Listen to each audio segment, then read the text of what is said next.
What's up? I decided to do a really quick video over waterless car wash because every time I mention it, either people don't know about it or they have a really bad misconception about it or just a bad opinion about it in general. So I want to go over real quick. This is the waterless car wash I use. I've used quite a bit, and this is the one that I found works the best for me. Obviously I have a black car, so pollen, dust is a huge issue where I'm from. So this is all just pollen, all on top of the car. I washed the car 3 days ago, Saturday, and this is just from Saturday. So I've already done the entire car besides the back panel right here, and then this top right here.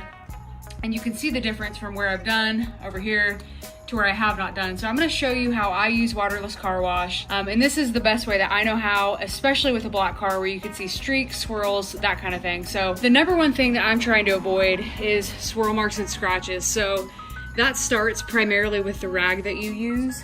I will put a link to these rags down in the description.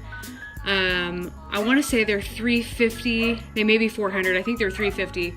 And they're edgeless, so any kind of scratch or swirl that you may get from a microfiber towel that has an edge on it, that's avoided with this. And also this is so soft, it's like a baby blanket. So what I do, I fold the towel kind of to my preference. This is how I like it.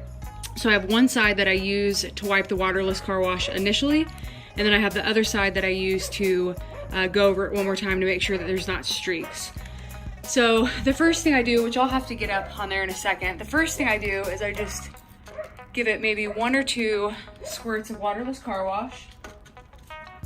And then with the side that I use to do the initial swipe, I change this every once in a while. So after maybe 3 or 4 uses with this, I fold the towel to where it's almost like brand new.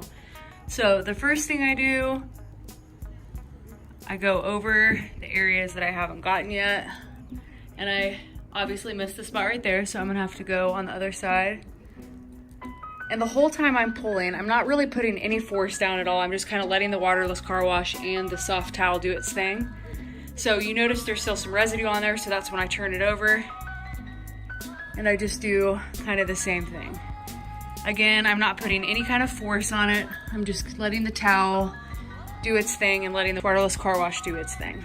So that is how it's done. I will do this panel right here. You can see a lot of pollen right here.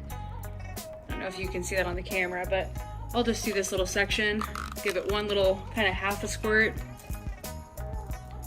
I've got the side for the initial swipe. Not really putting any force on it, just letting it do its thing.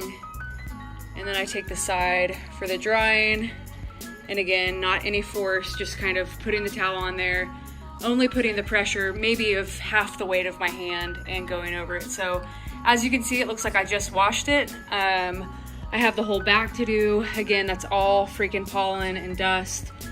But waterless car wash is so handy when you have a dark colored car.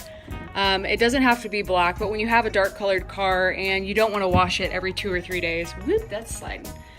Again, it comes in handy when you don't want to wash your car, you know, every 2 or 3 days. You want to wash it maybe once a week or even twice a week, whatever. And you're just kind of getting light dust or light dirt or light pollen off.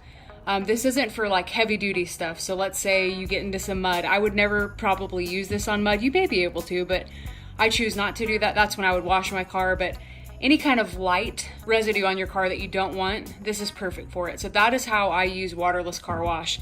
I've not gotten any kind of swirls, any scratches from it, and I've been using waterless car wash since my last car. So this is what I use. This is my preferred brand. I've tried a lot out there, and this is what I have found to be the best. So if you have a bad taste of waterless car wash in your mouth, if you've never tried it, if you have, you know, misconceptions that maybe from people you've heard or whatever, hopefully this kind of squares it away and shows you how to use it properly. That is it.